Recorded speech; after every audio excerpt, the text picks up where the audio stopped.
sent a letter to congressional leaders regarding the prospect of a continuing resolution. In the letter, Secretary Carter says that he is particularly troubled by information that Congress may be considering a CR through May of next year. A short-term CR is bad enough, but a CR through May means DOD would have to operate under its constraints for two-thirds of the fiscal year. Now, in the Secretary's words, this is unprecedented and unacceptable, especially when we have so many troops operating in harm's way. The Secretary goes on to strongly urge Congress to reject this approach and limit the duration of any continuing resolution. And we can provide that letter for you after this briefing if you're interested. Now, one task that an extended CR would make more difficult is the fight against ISIL, which would be deeply unfortunate because we continue to achieve results in that fight. In fact, this morning the Secretary received an update from some of his commanders leading our effort against ISIL. They reported to him that in Mosul over the last week, Iraqi security forces have made careful but steady progress in tightening the noose around the city and pressuring ISIL on multiple fronts. CTS continues to lead the way from the east of the city. As was expected, and as we and our Iraqi partners have said many times, this is not an easy fight, but it is a fight ISIL is losing. Iraqi forces during this campaign have exhibited extraordinary care in preventing civilian casualties, and we continue to work closely with Prime Minister Abadi and Iraqi commanders remain closely aligned with the Iraqis in the execution of the campaign plan. Meanwhile, over in Syria, the SDF is consolidating the gains it has made in the first phase of its drive towards Raqqa, and the SDF continues its isolation of ISIL's so-called capital. The coalition continues to provide critical support to our partner forces in Syria and in Iraq, especially through the air as we maintain maximum pressure on ISIL. I also want to briefly address the results of the investigation into the September strikes in Dar Zar, Syria. That you heard about earlier today from CENTCOM. As you know, CENTCOM released the results of their investigation earlier today. The investigation determined that although the strikes likely hit forces aligned with the government of Syria, the strikes were conducted under a good faith belief that the strikes were targeting ISIL in accordance with the law of armed conflict and the applicable rules of engagement. Secretary Carter has been briefed on the investigation. He is grateful for the hard work of the investigative team and the participation of our coalition partners. He also fully supports the efforts of U.S. Central Command AFCENT and the Combined Air Operations Center to implement lessons learned from this incident. The United States is not only the most powerful and most precise military on earth, we are also the most transparent. When we fall short of our high standards, as happened in this case, we acknowledge our mistakes, we learn from it, and that's what we will do after this event. And with that, I'm happy to take your questions. Idris. Coming to the CENTCOM report that you mentioned, Secretary Carter has been briefed on it.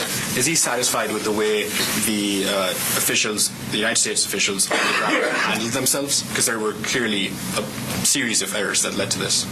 I think obviously the Secretary is concerned by the report that we have ended up striking a target that did not end up being the target we thought we were hitting, the coalition, and he wants to make sure that something like this doesn't happen again, and that's what he certainly expects of the operations, the air operations that will continue, that there'll be lessons learned from this, and this sort of thing can be prevented. And again, these are, as you heard today from the investigating officer who investigated this was a situation in which they had high confidence they were hitting ISIL, and it turns out that that was not the case, that they likely hit regime-aligned forces. But they had reason to believe that they were hitting ISIL. A number of factors contributed to this. We're going to learn from that, take lessons from it, and make sure that this sort of thing can't happen again, or certainly that the chances of it happening again are reduced. Does he believe that anyone should be reprimanded, or there should be some sort of impact on the officials, because there were clearly some errors that could have been, avoided? The Secretary is confident that there will be lessons learned here, that those will be applied. The correct processes and procedures will be applied going forward. You don't expect anyone to be further reprimanded? At this point, there was, as we understand it, based on the investigation, there was no malice here. There was no effort. This was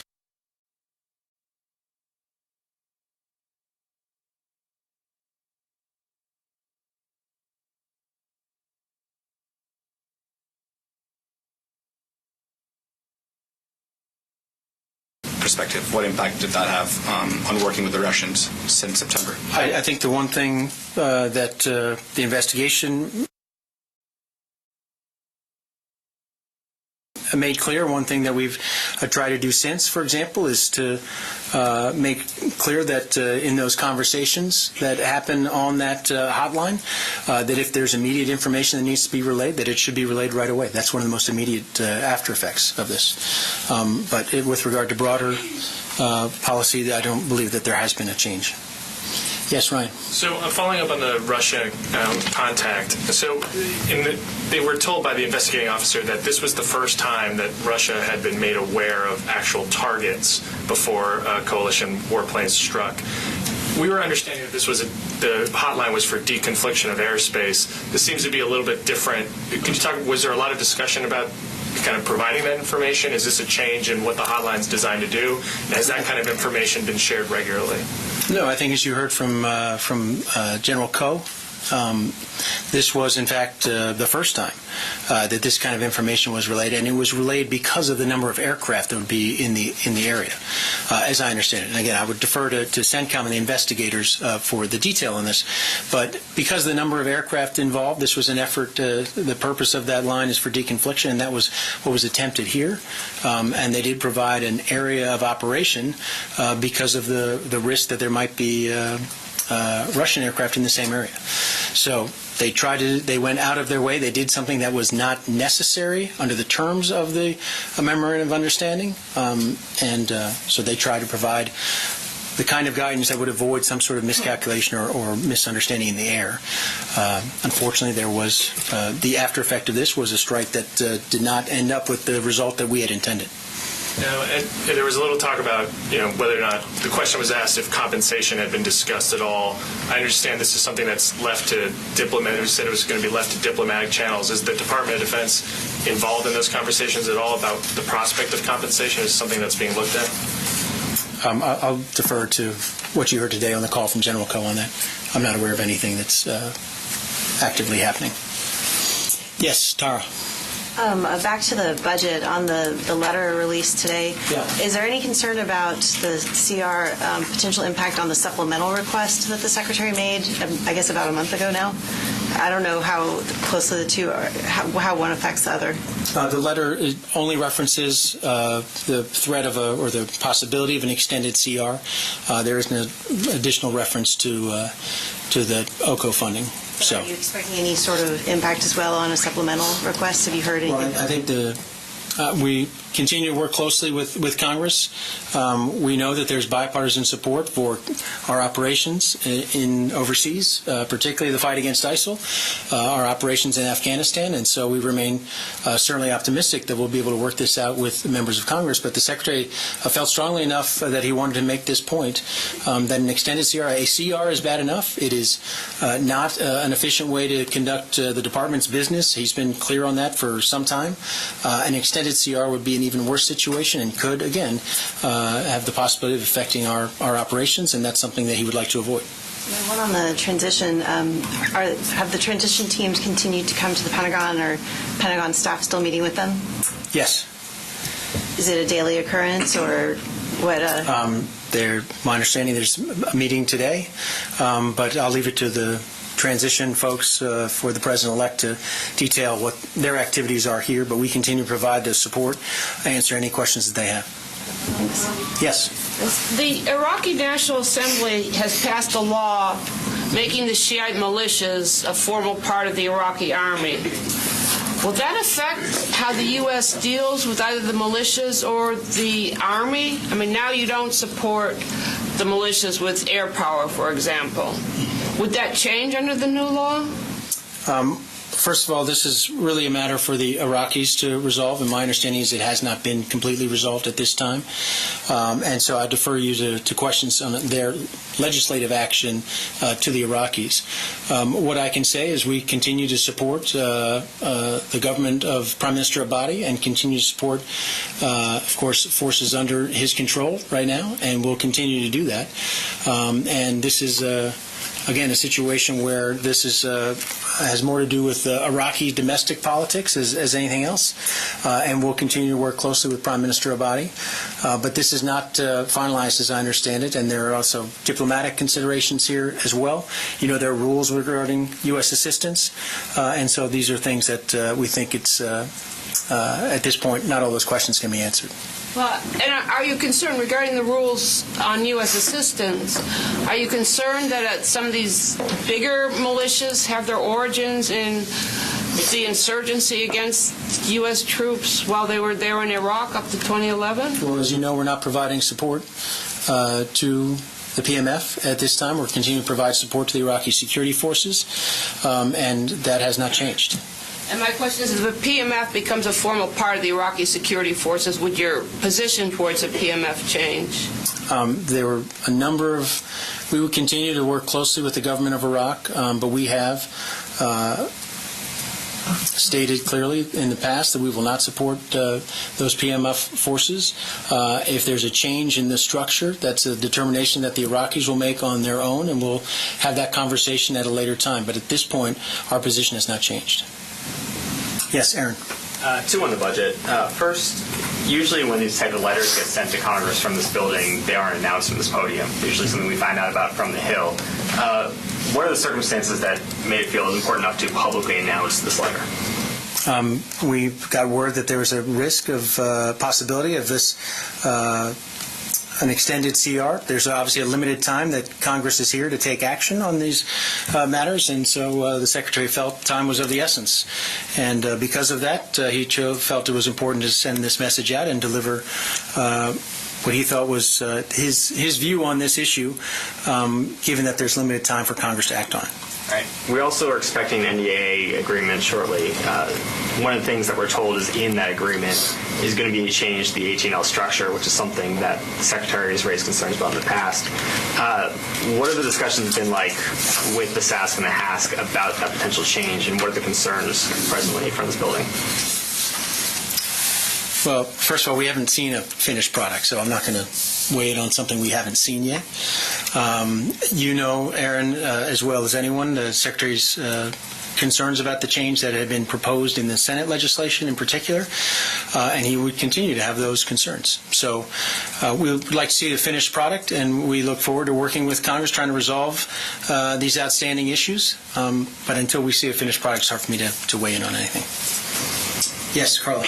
Thanks, Peter. Going back to the Deir ez-Zor strike, you said that this was the first time that the U.S. had relayed the coordinates to the Russians because of the number of aircraft. How many times has that happened since the Deir ez-Zor strike? Honestly, I don't know. I don't know if it came up in the call or if I'd refer you to CENTCOM for that. I'm not aware of it happening again since, but I can't say with certainty. But again, this was a unique instance in which the sheer number of aircraft involved, they thought they did it out of an abundance of caution. And again, they were not obligated to do that, but the idea here was to promote safety of flight, and that was the goal in making that call. Yes? Hi, I'm Number Flamy. I'm a reporter with Sputnik Newswire, so I have a follow-up on cooperation with Russia. So is the United States still looking to enhance the MOU? I think we continue to engage with the Russians with regard to safety of flight. Those discussions have been professional and productive in terms of maintaining that line of communication. And I think as we'll continue to have those conversations to see if there are ways to achieve greater safety, greater understanding between our air crews and their air crews, so that we minimize the chances of something, a miscalculation in the air. So we would have urged the Russians to maintain that memorandum of understanding and the communications, and nothing's changed in our view on that. We think it's an important line of communication to maintain in order to preserve the safety of our flight crews and, of course, the Russian crews as well. And, will the United States consider cooperating with Russia to validate targets on the ground in the future? We have no plans at this point to cooperate with Russia in that way. Yes, Gary. Peter, now the formal report is out, are you planning to formally apologise to the Syrian government? Gary, as you know, at the time of the incident, we did express regret if coalition forces mistakenly struck forces aligned with the regime, and that appears to be at this point the case, that it's likely, although we can't say with certainty, that those were government-aligned forces, and we'll stand by that at this point, that if again, if a mistake was made in this instant, it's a mistake we regret. No, a regret isn't an apology, though. I'm going to leave it at that, Gary. Yes, Richard. Peter, on the budget, you mentioned that there's a possibility of an impact on the campaign against ISIS from an extended continuing resolution.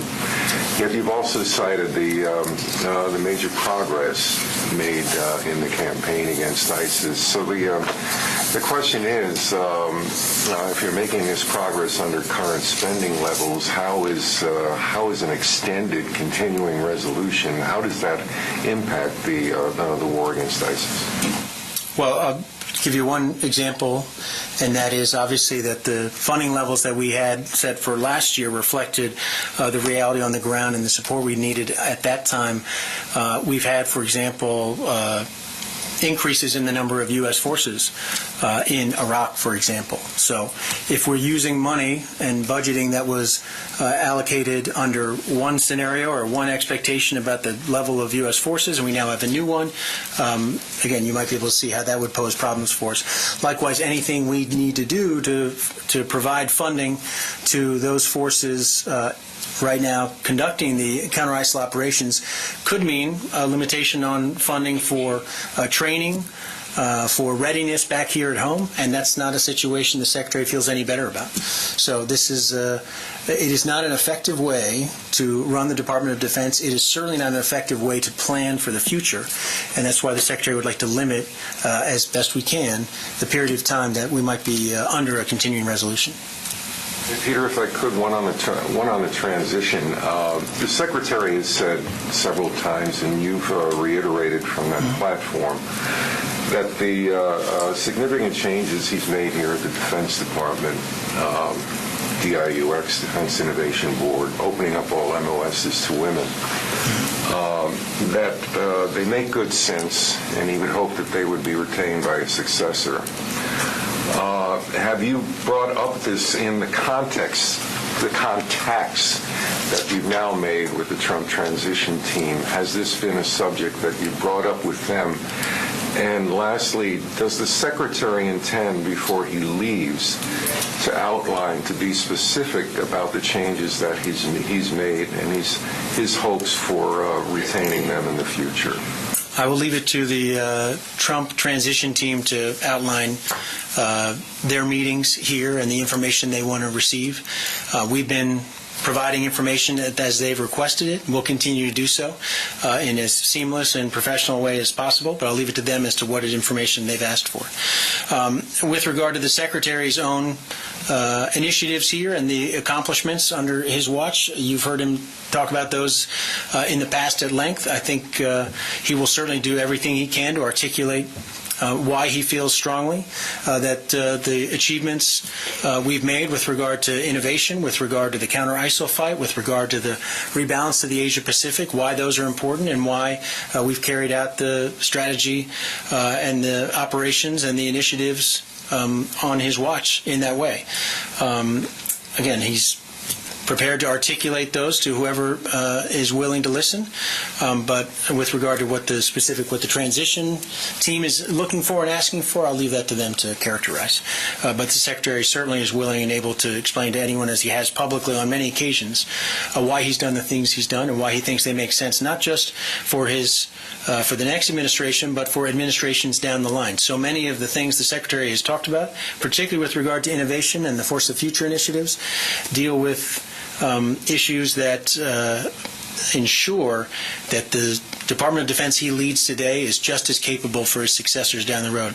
Many of the decisions and the initiatives he's outlined are things that will have an impact 10, 15 years down the road. They may certainly be things that affect not just the next administration, but administrations to follow.